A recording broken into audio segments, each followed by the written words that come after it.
itu dipastikan betul bahwa asupan nutrisinya dia bagus. Ya, kembali protein hewaninya, zat besinya. Zat besi itu banyak pada seperti hati ayam, ya, daging merah, ya. Remaja putri yang anemia ini sangat juga berpotensi nanti melahirkan. punya bayi yang stunting juga.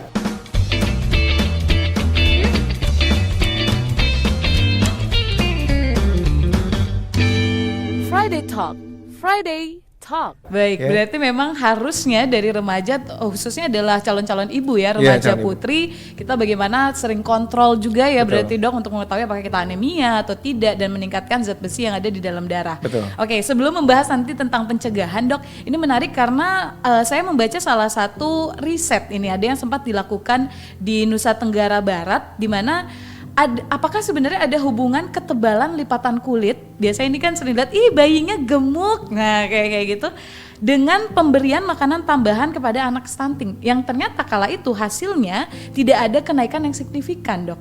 Apakah ada hubungan sebenarnya? Ketebalan lipatan kulit itu biasanya kan lingkar lengan atas ya, diukur ya. Itu memang untuk menilai malnutrisinya, ya. Tapi kan itu ketebalan lipatan kulit itu nanti erat kaitannya dengan lemak tubuhnya ya.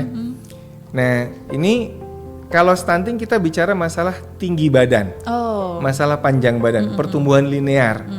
Bisa jadi anak itu gemuk tapi nggak tinggi, iya kan? Iya. Bisa jadi gemuk tapi tidak tinggi. Nah ini hati-hati, anak yang perawakannya pendek tapi berat badannya lebih. Itu bisa jadi perawakan pendek yang bukan stunting, bukan gara-gara malnutrisi. Mungkin dia ada kekurangan kekurangan hormon pertumbuhan, ya, atau masalah sindrom yang lain. Jadi kalau masalah ini kita mesti melihat istilahnya apa ya? Usia berat anak itu dibandingkan usia tingginya, ya. Kalau pada anak stunting usia beratnya lebih rendah daripada usia tingginya. Oke, berarti memang perlu diwaspadai juga. Betul. Sebenarnya dilihat belum berarti ketika lipatannya tebal, ini juga pertumbuhannya baik ya dok ya. Banyak faktor sebenarnya yang harus diperiksa dan dianalisis lebih lanjut. Panjang badan itu penting. Panjang badan karena stunting di sini clue-nya atau kalau kita lihat secara kasat mata adalah tergantung tinggi badan bayinya itu ya dok ya, dan pertumbuhan anak itu. Oke dok, kalau misalnya ini di Indonesia banyak sekali masih provinsi-provinsi yang ternyata angka stuntingnya cukup tinggi. Akhirnya banyak khususnya di pedesaan ini yang menghubungkan dengan kemiskinan sebenarnya. Nah bagaimana dokter melihat hal tersebut? Apakah memang nih akhirnya kemiskinanlah yang menjadi pemicu dari stunting? Ya, padahal kita kaya ya dok ya? Bisa ya dan bisa enggak. Oke. Tapi yang lebih penting adalah pemahaman orang tuanya ya. Contoh begini, di daerah nelayan katakanlah ya, orang tuanya menangkap ikan, tapi kemudian ibunya ikannya dijual, dibelikan mie instan misalkan, ya kan? Banyak di daerah-daerah itu anak dikasih mie, nasi, lauknya mie, sambal goreng kentang, tempe, susunya kental manis. Jadi kan nggak ada proteinnya ya, nggak ada proteinnya. Tapi anaknya asal kenyang aja, iya kan? Di daerah di Papua itu ada sebuah daerah yang di bawahnya itu ada kepiting, ya kepiting, enak kepitingnya. Kepitingnya dijual, diberikan mie instan, dikasihkan ke anaknya. Ini kan sebetulnya bukan masalah kekurangan tetapi ketidaktahuan. Edukasi ya kan? ya. Edukasi. Dulu kita juga sering dengar stunting dikasih biskuit. Ya kan? Nggak nyambung. Nggak nyambung. Padahal kan stunting itu terapinya ya protein hewani kan, preventifnya. Kalau dia udah stunting berat itu mesti dibawa ke dokter anak. Mungkin perlu susu khusus ya untuk supaya mengejar ya catch-up. Tapi kalau untuk promotif preventif masalah stunting ini, gerakan makan telur tiap hari, gerakan makan ikan tiap hari, itu saya kira sangat efektif kalau kita mau mengejar target pemerintah kita bisa tercapai ya. Jadi harus masif ini gerakan protein hewani pada bayi dan balita kita. Ini sangat-sangat penting. Benar, saya setuju ini dok, karena berarti kalau misalnya masih ada anggapan apakah gara-gara miskin akhirnya menyebabkan stunting, sebenarnya itu kembali lagi ke edukasi kalau kata saya. Tapi berbagai edukasi tentunya sudah diberikan ya dok ya. Apakah treatment edukasi yang harus diberikan antara masyarakat pedesaan dan perkotaan ini berbeda dok? Atau seperti apa dari IDAI sendiri melihatnya? Ya, terus terang begini Pak ya, IDAI itu memang baru-baru ini aja dilibatkan betul untuk masalah stunting ini. Mohon maaf ya, saya agak curhat sedikit. Jadi dulunya itu kan memang nggak banyak. Kata kunci protein hewani itu belum keluar dari dulu. Ini baru akhir-akhir ini kita dengar nih, stunting itu kuncinya protein hewani gitu. Sederhana sebetulnya.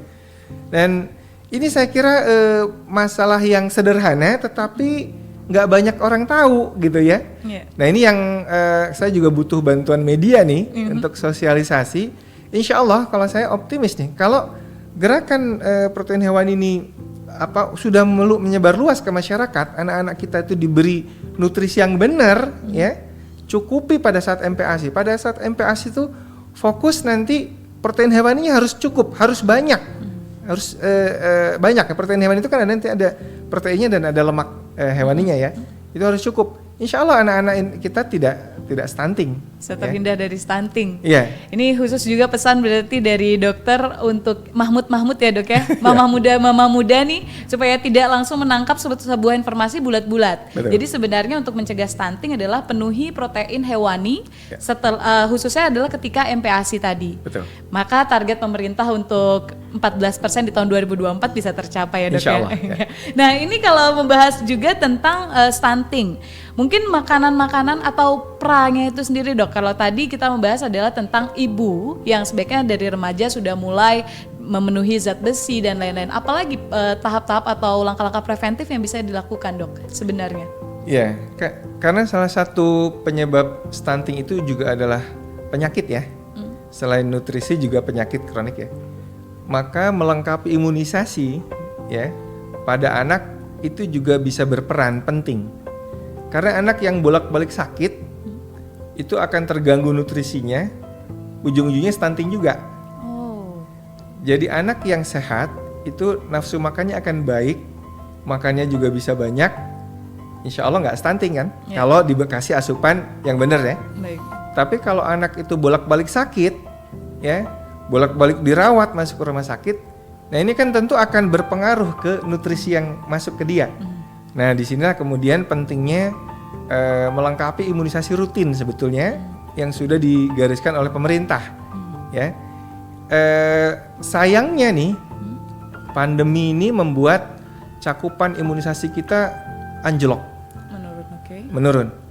Buktinya apa? Buktinya sudah mulai muncul kembali penyakit-penyakit yang bisa dicegah dengan imunisasi, PD3I ya, penyakit-penyakit yang dapat dicegah dengan imunisasi. Ada beberapa laporan yang sudah melaporkan difteri muncul kembali, rubella, campak, tetanus bahkan, dan ini membuat kita prihatin ya. Sebab selama ini penyakit itu sudah terkendali, betul dengan cakupan imunisasi yang tinggi ya. Tapi pandemi ini cukup berdampak saya kira. Baik, yang dilakukan akhirnya setelah mengetahui dan mendapatkan data tersebut adalah jemput bola atau bagaimana dok kolaborasinya dari IDAI? Oleh karena itu Kemkes kan menggaungkan BIAN ya, Bulan Imunisasi Anak Nasional ya. Tapi terus terang ini tidak sesukses gerakan-gerakan imunisasi sebelumnya. Saya nggak tahu kenapa, ini juga mungkin butuh bantuan juga dari media juga.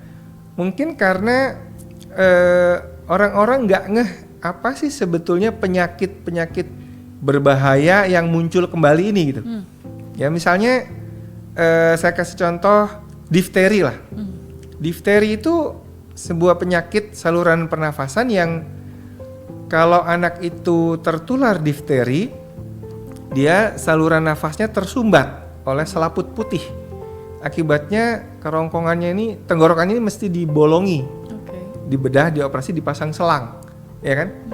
Itu kan kesian, anaknya nggak bisa nafas, grok gitu ya. Oke, katakanlah dia nanti tertolong, sudah dipasang selang, dibolongi trakeanya itu. Tapi nanti pas menjelang pulang 2 minggu kemudian jantungnya berhenti berdenyut. Karena racunnya sudah keburu menyebar. Nah ini difteri bahaya seperti itu. Kematian karena difteri itu bisa mencapai 20% sampai 25%. Jadi ini yang dilupakan ya? Ini dilupakan. Orang abai. Bahkan ada ibu-ibu nanya, difteri itu dok yang beraknya berdarah itu ya? Itu diare Bu. Itu disentri.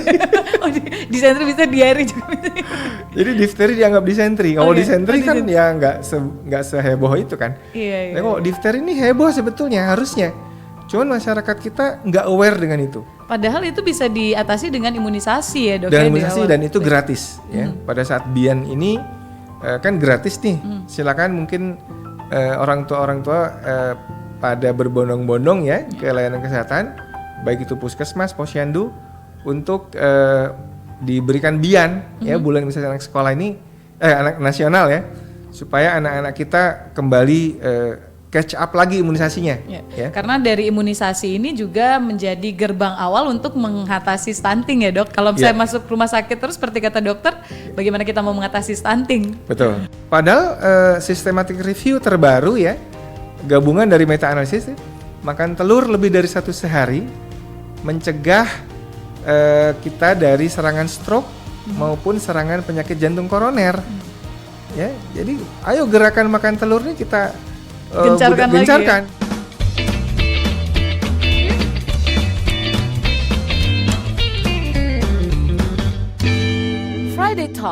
Friday Talk.